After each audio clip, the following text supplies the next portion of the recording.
What's going on, everybody? It is Monday, not Sunday. I almost forgot that today was Big Brother Recap Day. But we're here. We're back. It's me. It's David doing the new Monday show instead of the Sunday show, going over HOH and nominations, and then maybe a little bit into what we saw on Thursday as well. So how'd you feel about this episode, David? Just another predictable one. I mean, it's just been a steamroll by the committee, and, the core part of that alliance just keeps moving forward. But, that's just been the theme of the season. Lots of boring gameplay. Boring but good gameplay, but, is what it is. Right, yeah. I mean, we'll just get right into it. I kind of feel the same way about the episode. But so one of the first things we see is we're watching the HOH comp, and we're seeing basically who wants to win the HOH, who doesn't want to win the HOH. You're kind of going over that. And what I'm getting here is in this alliance, nobody trusts anybody. Like, because you've got Christmas wants to target Cody. Cody doesn't want Christmas. Memphis doesn't want Nicole. I'm like, these people are all working together, but none of them want anybody else to win HOH. Right. It's a very fluid situation right now where they all want it for themselves, and get people like Nicole saying she finally wants to be able to win something for herself this season, and they're all just basically gunning after each other. But I feel like the current dynamic could be settled as Enzo and Cody being a solid 2, Memphis and Christmas being a solid 2, with Nicole kind of being in the middle. So it's kind of like a 2v1 situation in the final 5. Yeah, I like this HOH comp too. They do one of these similar every year. It's like basically a seesaw where you got to balance things on the opposite end, and up and down. You got to make sure nothing falls off. I would be terrible at this, but I'd like to actually play these kinds of competitions, because it really is kind of even. Like, there's not really an advantage too much. At least I don't think there is. Right. I would probably be terrible at it as well, but you are right in the sense that it's more just like kind of like being slow and steady, I guess, and just like sticking with a certain strategy. Cody actually won this competition in season 16, and like you said, there's been variations of it throughout the years, but it's more so just like, taking your time. I mean, and it really is anyone's game. So this is a fair competition for sure. Yeah. And so we see right away that I believe Memphis was in the lead right away, wasn't he? I think so. Yeah. MLB Joey. Listen, I appreciate the effort, but it's Cam. Like, I don't know if that's supposed to be to me or not, but it's Cam, man. You got David right though. You got David right. He's calling Akeisha, forgetting Tyler's name, calling him Taylor. I've had Connor. The only reason I say that is because people have called me Chris. They've called me Chris. They've called me Connor. They've called me Kevin. Like, all these names, and I'm just like, it's 3 letters. It's just Cam. It's just Cam. Right. But yeah, it's good to have you here, Joey. We just started, so. I think Memphis was in the lead to begin with. But how uncomfortable is it for you if you were Cody having to sit on the sidelines and your Big Brother game is essentially in Enzo's hands, right? Like, you got to have Enzo win. And what a nightmare. What a nightmare. I mean, he hit the nail on the head at his DR. He's like, if my Big Brother game was actually on the line here and my life depended on only Enzo and only Enzo, I'd be screwed. And that's just the perfect way to sum it up, because we got that hilarious montage of Enzo like failing 10 times, and they did like the square by square by square of every time he failed. Like, that was hilarious. But, yeah, Cody must have been shaking in his boots on the sideline, because he's got... Couldn't even get one. He couldn't get one. Enzo, who's been awful in comps besides a few nice wins at the beginning of the season, and then Nicole, who hasn't won any yet. Like, that's who determines his fate this week. So yeah, he's understandably nervous. This is the Enzo that I know. This Enzo, that Enzo in the beginning was where he won an HOH and then a veto, right? Right. I was like, whoa, that's got to be a fluke. Like, that's not Enzo. Like, and I think he won a safety comp too, and he saved Christmas. Yeah, that's right. Yeah. So yeah, I was like, this isn't Enzo. And sure enough, we're getting towards the real Enzo, right? And he's talking about not being put on the block, like during this whole thing. He's talking about not being put on the block. I just want to – he didn't go on the block in his season until Final Four, right? That's right. Yeah. So is there anybody else who's never been nominated? I don't think so. Like, are we talking in terms of history throughout the entire season? Yeah, like he's played twice, and his only nominations at Final Four when it was by default. He wasn't even nominated. Right. So Derek went the whole season in season 16 without getting nominated. That's one. But that's one. Right. And then Paul did it in 19, but that's also one. So his run's pretty impressive here, Enzo, for sure. Yeah, like he's never been an actual nominee, and he's played almost 2 full seasons. That's crazy to think about. But we'll get it. We'll get into that. Let's see what Joey wants to know. If they're in the final 2 between Nicole and Enzo, who wins? I'd probably give the nod to Enzo. Just people seem to be respecting his low-key game more than Nicole, per se. And it would be hard for me if I was a juror, even though, I mean, I'm not a juror, obviously, since I'm doing these recaps. But if I was in the jury house, it'd be hard for me to not give the money to a winner who makes it to the end again. But I'd probably give the nod to Enzo. But it really all depends, and we've been talking about this in prior recaps, on how he explains his game in these final speeches, because the Enzo they're seeing is just this low-key guy who's just going with the waves and hasn't really made a move. So I'd probably say maybe like 6-3 or 7-2 Enzo, but it definitely wouldn't be a shutout. Okay. Let me just say, if I saw the Nicole that I saw in tonight's episode, and I saw her the whole season, I'd be a Nicole fan. I would be, because I don't want to get too much into what happens here, because we're going to get through it. She owned her game. She said what she wanted to do in the DR, and she's planned actions to go accordingly. She didn't tell us one thing and then do another. She didn't fake emotions, And if I had that Nicole the whole season, I have no issue with Nicole. But as we've stated so many times, Nicole's problem, she doesn't ever own her game. Right, and if she could just embrace being a villain, that'd be great. Honestly. Oh, absolutely. I think she'd be a great villain. I do. But, so I'd probably go Enzo as well. Mary Elizabeth, that's what we're currently doing. We just started the recap, so you're here at a good time. We haven't even really got too much into it here. We got some questions we're getting to. We'll go through it, and we'll let y'all know what happened. Let's see, any more questions we got here. Kim's making an appearance. Hey, Kim. Nice to see you. Enzo. Yeah. So, was Enzo nominated? He was. I'm mistaken. He was nominated. He was in the penguin suit. I can't believe I forgot that. Oh, yeah, all right. Thanks for correcting us, guys. But yeah, so we get to it. Enzo's basically like he's too old. His back hurts, his knees hurt, and Cody's just like, he's sitting over there like, man, I guess I need Nicole to win. And what a nightmare that is. Your number 1 can't win. Your number 2 is Nicole. You're like, oh my goodness. And Christmas is just beasting this competition. Like, she's just mowing through it. Right. She just steamrolls right through it, and Memphis is holding his own as well. I mean, those are really the 2 people he doesn't want to win. He could probably maybe get into Memphis's ear and keep him off the block because of the whole wise guys thing, which obviously is a bigger storyline as the episode progresses. But he doesn't want Christmas to win. Right. So Christmas gets to the end. She's got, was it 1 or 2 balls? It was 1, right? She had the 1 in her hand to finish.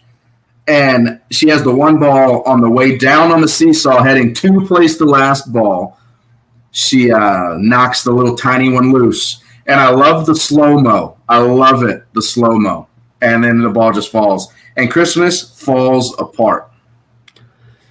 Right. You can tell that took a huge number on her. She was 1 ball away, and then all it took was that 1 ball to fall out, and she becomes a nervous wreck, or just tears flowing down her face in the DR. She feels like super disappointed, like she let herself down, and this just really opens up the door for someone like Nicole to get the win. And her last hope being Memphis, it's really down to Memphis and Nicole at this point. Right. And so kind of, if you're going by a first, second, third right now, we've got Nicole in third. We've got Memphis in second. We've got Christmas in first. That could change at any moment. Enzo, whatever. Enzo's just over there. Right. Can't get 1 ball to stay on. Christmas drops. Memphis then loses the same. It looks like the same small ball in the same spot. It was insult to injury. Right after that happens to Christmas, we get the slow-mo of Memphis, and this is just pretty much Nicole's competition to lose. Tried to act like, I think he was trying to act like it didn't happen. Did you get that too? Or like, he just like, I'm going to act like that ball didn't fall off. Like, my question is, do they hear the buzzers that we hear? Because part of me thinks, like Cody, it was his job to tell them if it fell off or not. So maybe Memphis genuinely thought he was fine. But I don't know. That was weird too. I caught that as well. I didn't think about that. Maybe they don't hear the buzzer. Because I know when they like do the OTEV and stuff, that little thing is not talking. It's on the speaker. Right. So maybe that could be it. I could be giving him a hard time, and that's not the case. But it certainly looked as if he was going to try to play it off like that ball didn't fall off and roll over. It's just what. So Memphis, he gets knocked out. He's done. Nicole literally has one ball left to put on. She takes her time, and now she says something to the effect of, I want to win this so bad. I want to get as much blood on my hands as I can, which this is the Nicole that I like. This is the Nicole that I want. But this is the Nicole we had 3 weeks ago. And that's what we want to hear from. We literally would have taken hearing that from Kevin 3 weeks ago. Like we both talked about, we're so frustrated hearing, I don't want to get blood on my hands. And it takes America's favorite player, Nicole, to finally say that and get us all, rallied all up to support Nicole HOH. But I mean, it's about dang time, as LeBron said. Like, come on, we're at Final Five, and people are finally, wanting to be aggressive. Cameron, I can't agree with you there. The competitive side of it, sure. I feel bad for her, like that she almost won and she didn't. The crying, though, and the emotional part of it, I don't feel bad for her. We've referenced this before. When she played in BB19, she bullied, she cornered, and she attacked people. And she thought it was funny to kick them when they were down. Example, Cody Nixon, when she had the what was it? I'm drawing a blank now. The infamous, I think it was like the infamous fight where they all cornered him and Jess in the yard, and he was trying to provoke Cody. She had the power that didn't allow Cody to play for veto.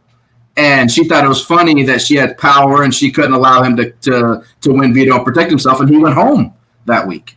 Right? So I don't feel bad for people that play that way, and then when their back's against the wall and they almost have it, and then they start crying and want emotion sympathy from us. I don't buy into it. That's me personally. Do you agree, or are you like on the opposite end? I agree with you. No, I mean, I've talked about this in recaps too. It's the players I like the most are the people who kind of experience the highs and lows in the game. Like, I feel like a good example of this is kind of, say what you want about him as a person, but someone like who won last season, Jackson Mickey. I mean, he was on the bottom a lot, and he was able to overcome that game-wise. I don't really respect the things he said in the house. That was controversial. I'll leave that at that. But he was able to experience adversity and basically fight his way from the bottom and win. So, I mean, the players who kind of just put their head down and, aren't being like poor me, I respect the most. Right. And this here as well, I my opinion, and Joey, that's your opinion on it. That's how you play the game. I play the game the exact opposite, I think. I think I would play the game to where I got as much blood on my hands as I could. And then if I make it to jury with all that blood on my hands, now I'm doing jury management and I don't want people to be mad at me. And I can always reference, hey, I did all of this to set all of this up while we're here at jury, right? I would play that the opposite. That's just me. I understand his point where he would want to do it the other way, get the respect of the jurors by getting them out. I would personally do it the other way. Yeah, I think that's smart to pull a reverse Dan Giesling, I guess, if you will. He kind of, got a little too much blood on his hands in season 14, and it obviously cost him. But I think that's the right way to play, especially in this era of Big Brother where they cast more sensitive people. You kind of got to, as soon as it hits 11, you got to worry about jury management from the very first person who enters that house. So I would probably play that way too. And then just to kind of finish up on the HOH competition after, spoiler alert, guys, if you're listening, tune out right now. Nicole wins the HOH, and she says she thinks she can be the one to win twice. I don't think she's aware that she doesn't really have a chance to win. Well, let me ask. So if it's Nicole, Enzo, and Cody in the final three, let's say Cody wins final HOH, do you think he honors his final two deal with Nicole as them being like friends out of the house, or do you think he takes Enzo because it'd be easier for him to beat him? I think we've been over this one before because, man, That'd be a tough spot for Cody. That'd be a very tough spot for Cody. It would. I think he takes Nicole. I think he would take Nicole because Enzo is well liked, and I think Cody's smart enough and well aware enough to know Nicole's pissed people off. Right. The only thing that is worrisome about that is that's what Paul thought in season 18 when it came down to picking Nicole or James. He even said this on Reddit when he did an AMA. He's like, I thought Nicole pissed off more people, so I thought I would have won against her, when obviously if he picked James, it would have been a slam dunk. So, the scary thing is, like, yeah, people were mad at Nicole in the moment, but when you have time to think of the jury house, like Davon did in season 18, you can come around and kind of respect the gameplay. But I don't know. I feel like Cody, as close as they are outside of the game, I feel like Cody just dead set on choosing Enzo to go to final two with him. Yeah, and another problem that I think for Cody is that he's not the sharpest tool in the shed. Like, he's a smart guy, but I think he's one of those people that needs time to really if you ask him on the spot, what did you do to win this game? He's going to freeze, and he's not going to know exactly what to say. But if you give him 30, 40 minutes and you ask him, what did you do to win this game? Come back to me in 30, 40 minutes. He'll come back and shred it, right? But you ask him on the spot, I don't think his brain works like that to where he can just spout it out. He'll just say like 20 times. Yeah. Nah, but that's another flaw in the game too. I kind of wish they bring back the the hour-long Q&A so you have the pre-recorded ones. Ryan 51, bring it in the heat here. Listen, the mom narrative, the mother narrative, that's stronger than 500K. Listen, he's taking Nicole. If it comes down to it, he's not going to want to upset the moms. He's not. I wouldn't want to upset my mom. If our moms were friends, could you imagine your mom and your best friend's mom watching the show together, and you're in there with your friend, and you vote out your friend? Those moms, they can't be friends anymore. Like, they can't do it. Are you able to separate personal life from game, though? That's the kicker. No, moms can't do that. No. The mom that's on the better end of the stick tries to sell that. The mom that's on the bottom end of that stick, no way. Absolutely no way. But, yeah. But anyway, so, yeah, he probably takes Nicole. I think everybody's almost in agreement with that. So back to the recap. Memphis and Christmas are talking, and good Lord, Memphis is so sweaty. Like, it's just he has not stopped sweating. Like, the competition's been over. Like, you could tell Christmas has been in that room crying for quite a while. If you could see the little tissue that she had, that thing's tore up, right? Memphis is still sweating. So, Memphis, go run a 5K, man. Do something. Get in shape a little bit, And that's coming from me, who's not in shape.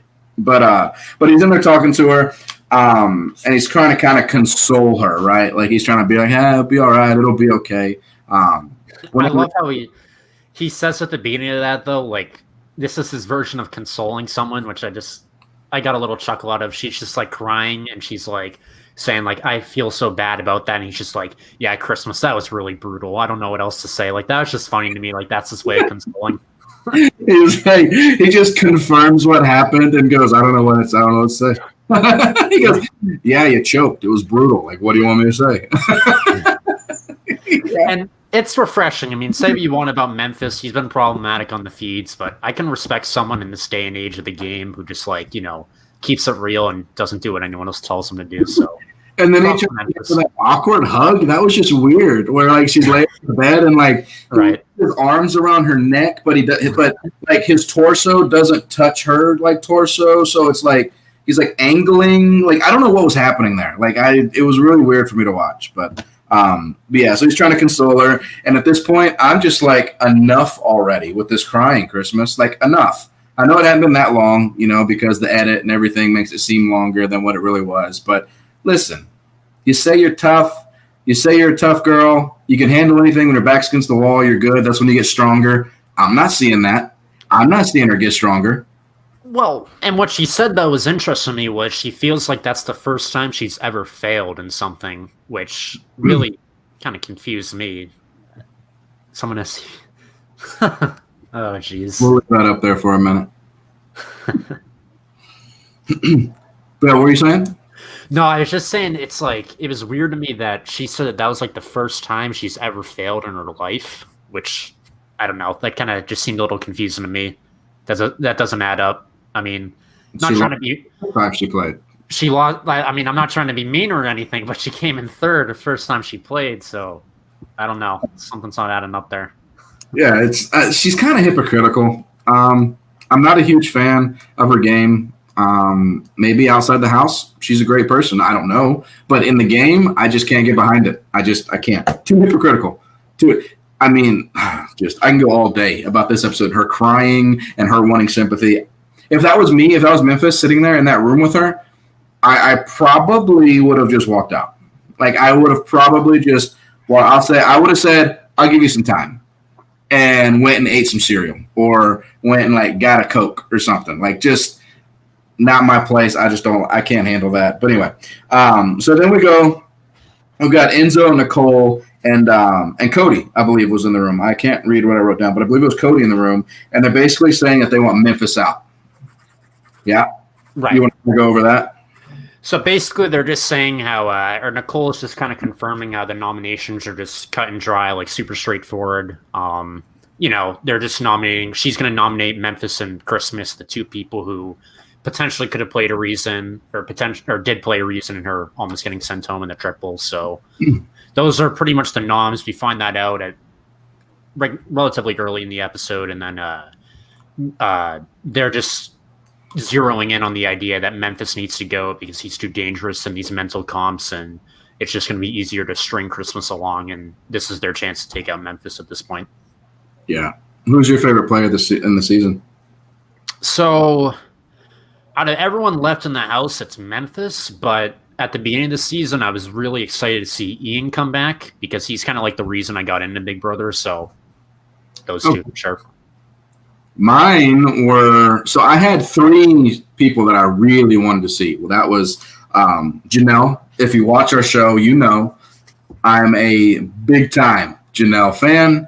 She's one of my favorite players in any show ever, anywhere. So Janelle – Danny Donato, I was excited to see her play. Huge Danny fan. She's one of the reasons I got super into Big Brother. Like I was a Big Brother fan, right, when I was watching Big Brother 5, 6, and 7, and then in her season. But when I saw Danny, I was like, all right, now I'm in. Now I'm a fan. So Danny really got me into it. And then the last one's Enzo. We know if you watch as well, I love Enzo. I love everything about Enzo.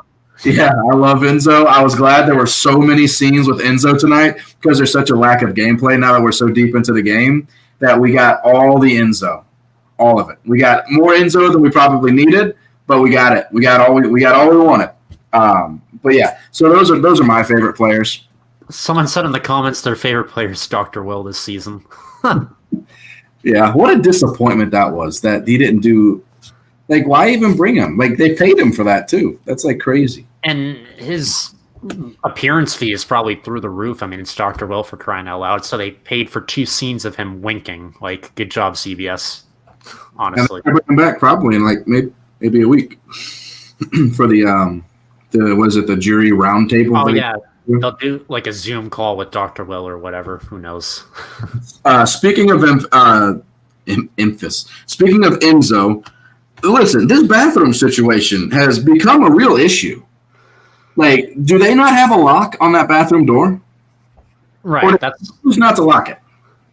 Yeah, and I mean, like Cody said in the DR, I mean, the least he can do is just say, hey, I'm in here when he sees Christmas coming behind him. Like, come on. I don't know. Well, maybe she does the knock and pull, right? Like, she does the... Oh, simultaneous. Yeah, like, because I've seen that before, and, but still, I need to know if there's a lock on that bathroom. Dr. Will comes in and wins at Final 3. God, that'd be nice. Yeah. Save the season. Yeah, just think, we might have had him this season. It might have happened if a couple people, Nicole, didn't ruin the cast, but yeah, so Enzo, the bathroom situation, listen, let's create a standard here, all right? Let's knock 3 seconds. If there's no response, it's no longer on you. That's it. Right? I think that's it, yo. 1, 2, 3. enter, right? If you don't respond in that amount of time, I don't know what you got going on in there, but you need to not do that there, right? Like you need to do it somewhere else. But yeah, so that's weird. They need to put a lock on that door. And then I saw that cool basketball game they had going on. That's what I'd be doing too. I'd be creating games. Right, just a little version of horse or whatever. I mean, that seemed fun. And then we cut to Nicole coming out of the DR saying, "Who wants to see my HOH room for the first time this season?" They showed it. It just came out of nowhere. But all right. Christmas didn't want to go. She wanted to eat and glare. Right. Go up there and see it. She's so passive aggressive, man. She's so. They're running out of things to show when at the final 5 is the first time we see the HOH room. It's like, all right, let's show this. Let's fill the episode with this content. So, we finally get to see Nicole and, have her read her letter from Victor. Right. She goes up there and she's reading the letter and they're talking about Victor and how he cut his hair off and he's wearing button-downs. Complete transformation from 4 years ago. It's very, very impressive. Right. And I wonder if he tried to put into the letter, "Hey, babe, our wedding, it's going to get a little bit more expensive."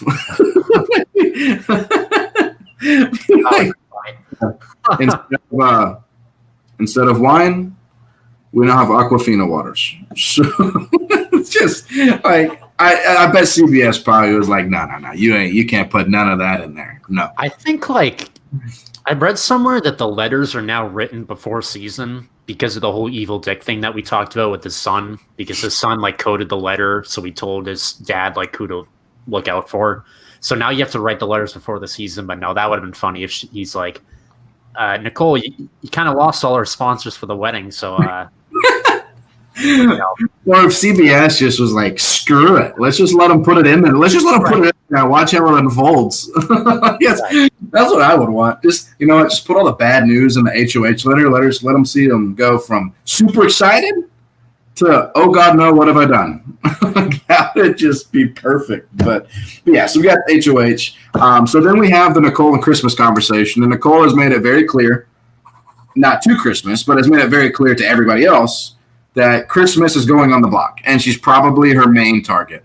And so you kind of want to go over that and how that conversation went?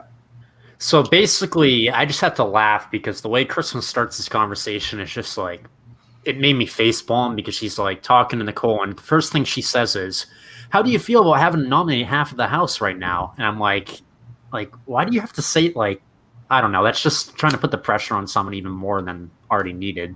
I can see that because that's kind of my sense of humor a little bit, to where if you're breaking the ice on an awkward conversation, throw out a really dry, sarcastic remark that you can kind of laugh at, but not too hard, a ha ha, and now you can talk about it. I kind of get it, but she's kind of further on that awkwardness, right? She's not tactful and she's not smooth about it. Whereas if you're going to deliver that, you've got to have a little bit more charisma, right? A little bit more aha. Right. That's the thing. So that's how she starts it. But she basically just pitches to Nicole that she should probably take a shot at Cody or Enzo this week, aka the two players that are most beloved by the jury, and that she should start thinking about taking out jury threats. So in my opinion, this is a pretty decent pitch by Christmas, but, it's never going to happen because in a season full of pre-gaming, and as someone said in the comments, and as we talked about, Nicole is just so close with Cody, and, by way of that, she's so close with Enzo, so she's going to want to move forward with them. So obviously there's no chance of her taking this idea from Christmas, but I thought it was a decent pitch. Yeah, I mean, she's pitching to get rid of herself. She said we should get out of Comp Beast. Hasn't Christmas told us all season she's a comp beast, and she's won more. The only person that's won more is Cody. Yes, Zach, Nicole beats Christmas. I think Nicole might even beat Christmas 9-0. What? I don't even want to think about that. And I think I said this in the last recap. Christmas could win every HOH or every other HOH the whole season, every veto comp every season, and all the safety comps she could have won. She will still get shut down in the end because no one respects her. She can win all the competition she wants, but there's no chance she's winning this game, and I'll say that right now. pissed off almost everybody that's left the house. At one point or another. What is this? Say flick. I'm not going to read that out loud because I don't know if there's some sort of code in that. I'm not sure what that means. But anyway, hey Melissa, how you doing? Let's see. I would not be thrilled with that final two though, Nicole and Christmas. I'll leave it at that. I mean, it's 2020, right? Like, I know it's cliche, it's 2020, but would we be shocked or surprised? Right. I mean, honestly, that would be such a 2020 final too. Then Cody comes in. Christmas leaves. Cody comes in, and Nicole does what Nicole does. She rats and she snitches and basically outs Christmas for what she's doing, which it's not that big of a deal because she's not really working with Christmas. But it's just, Nicole can never keep anything to herself. So, and I guess, sure, if you want to tell Cody you're number one, that's fine. But there's really no benefit for her to tell him that because whether Cody's joker or not, now she's worried that Cody's going to flip the vote on getting out Memphis and flip it on Christmas. So, now she just has to unnecessarily worry for the week. Right. And then this is what I wanted to talk about in the whole episode. I think you might have it written down next too. This is it the Walker situation. Chronicles of Enzo's Instagram stories. This could only be Enzo, right? Nobody else in the history of Big Brother would have a foot stalker on Instagram that direct messages him asking to zoom in closer on his nasty, crusty-ass feet. It's just... Hey, I mean, I'm surprised we got a foot fetish segment, but, I guess Enzo talked about preseason wanting a showmance when he gets in the house, so, he might be having a showmance waiting for him somewhere outside of the house. Guys, we had I don't know if this is breaking news, but in the Big Brother world, but we have Miss Kim. I don't know where she's at right now. I think she's still in here, but she posted something on her Patreon page that said, did you see it yet on the Patreon page? Haven't seen it, no. There's supposedly something going on with Christmas and Memphis. That's right. Christmas's boyfriend or Memphis's girlfriend has removed them from their Instagram photos because there's something that happened between Memphis and Christmas. So this is... Do you mind if I get into it for a little bit? Go ahead. Yeah, please. Oh, yeah, this divulges into feeds a bit, but apparently Memphis's girlfriend has removed or deleted all pictures of them together from her page. And it's been going on Reddit, or the rumor is last night that Memphis and Christmas kissed late at night, but some people are saying that they were just whispering or whatever, but Christmas leaned over and all you could hear is this it was just a random sound. Some people said it was kissing. Other people were saying it was them whispering jokes to each other. But Memphis made a drunken pass at her. That might be the most accurate, correctly summarized. That's probably what happened. But I don't watch the feed, so I don't see that. So when Kim posted that, I read it. I was like, wow, that's kind of crazy. But late season showmance. Yeah, I mean, I don't even know what to say thinking about that. But Russell, don't get your feelings hurt. There might be a chance that she no longer is in a relationship when she gets out of the house. You're going to have to fight Memphis, apparently. Memphis is probably standing in the way, so we'll see how that goes. But yeah, so she broke that. She told us that on our page, which, by the way, if you guys would like, you can go join the Russell Hant Show Patreon group. You can join for as little as $5 a month. We got different tiers if you guys want to apply for Survivor, Big Brother, Amazing Race. The challenge isn't really something we can apply to, but hey, if somehow you get on it, all of them, guys, he'll help you with your audition videos. We have a lot of fun over there. We do a lot of lives, things like this. If you guys want to help out doing recaps, you can do things like this, like we do. We are both members of the Patreon group. And also, if you're watching, please click that like button real quick. It helps us out a lot. So we have the foot stalker, zoom in, zoom out. He pulls his foot out, and I was eating a piece of pizza when I didn't realize what happened, right? Because I was setting this up, and I look up, and he's got his crusty toenails on my TV as I'm eating my pizza. And And I was just like, done. I don't want to eat no more. And it's in the kitchen. It was like Chrissy from last season. They did a segment on her loud chewing. I'm like, this is just disgusting. Like, I don't need to see this on my TV screen. And when Christmas said, like, oh, Enzo's going to give us a foot tease, I'm like, oh, like, this is funny. Like, he'll take off his shoe, but his sock will still be on. No, they showed his bare foot, and they went to the extra effort to actually give us a zoomed-in image of his bare foot. So that was disgusting enough. And he knew it, though. But he knows that his feet are ugly and disgusting. He knows it. But he's going to start charging when he gets out. He should have been doing that the last 10 years. But we're kind of almost finishing up here. We've got a Nicole and Memphis conversation. Memphis basically goes in there, and he gives her this deal that it doesn't benefit her. And he tries to strong-arm her into it.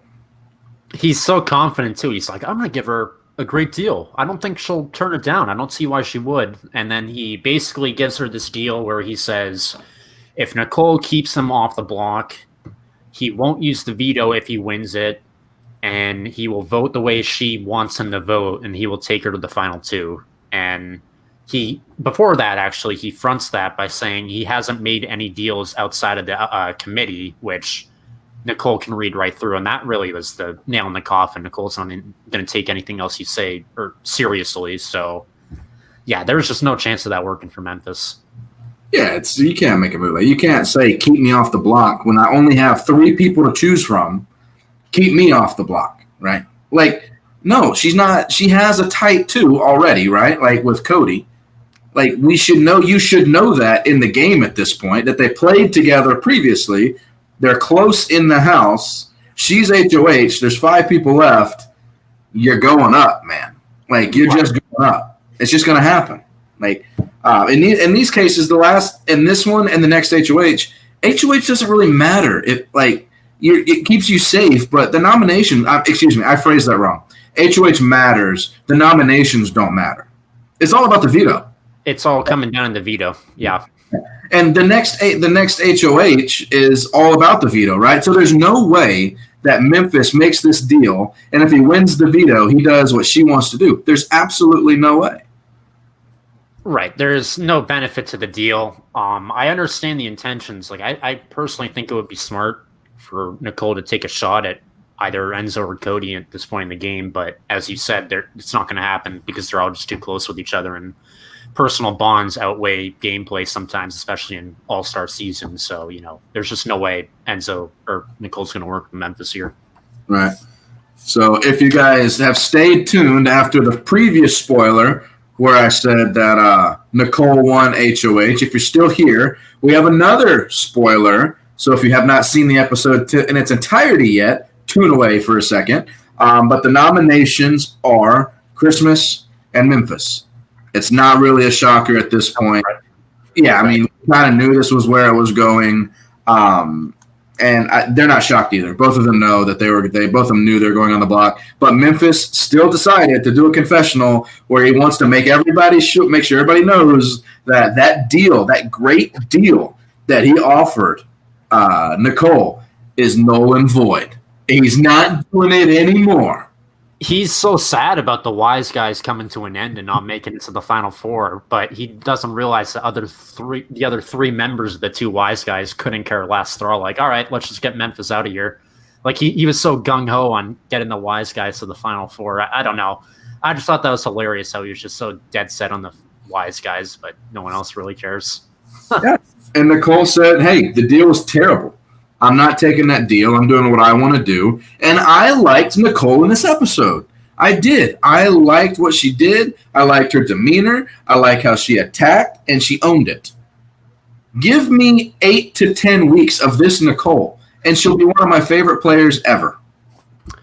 The only issue I have with her this week, or the last few episodes, is she keeps just, like, obsessing over the fact that, oh, Christmas and Tyler tried to get me out when I was on the block. Ooh, that's not okay. They can't play the game. Like, come on.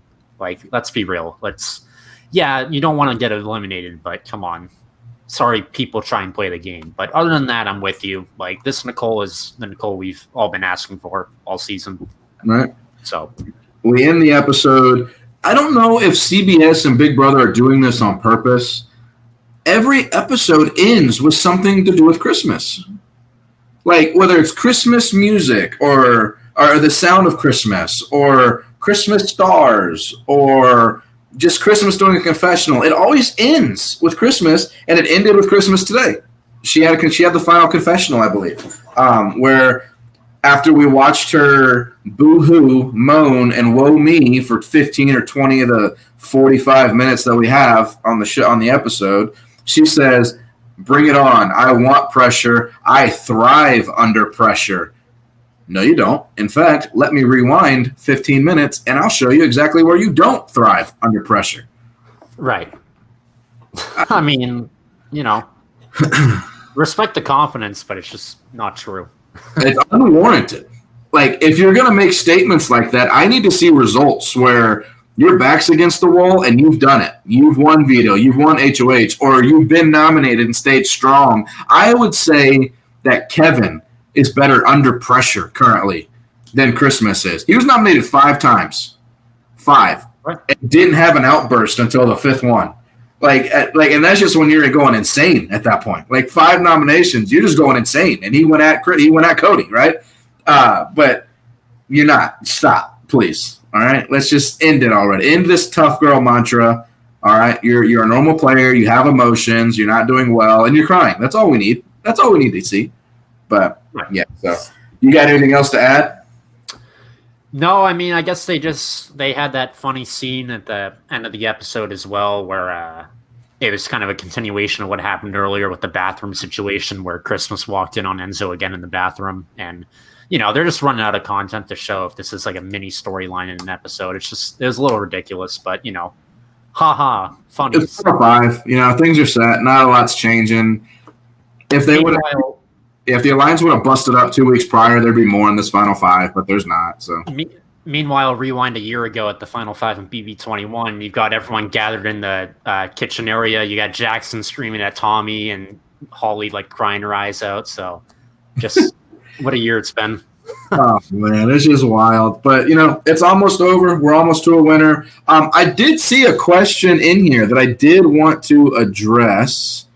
Let me see. Give me a second, guys. This one.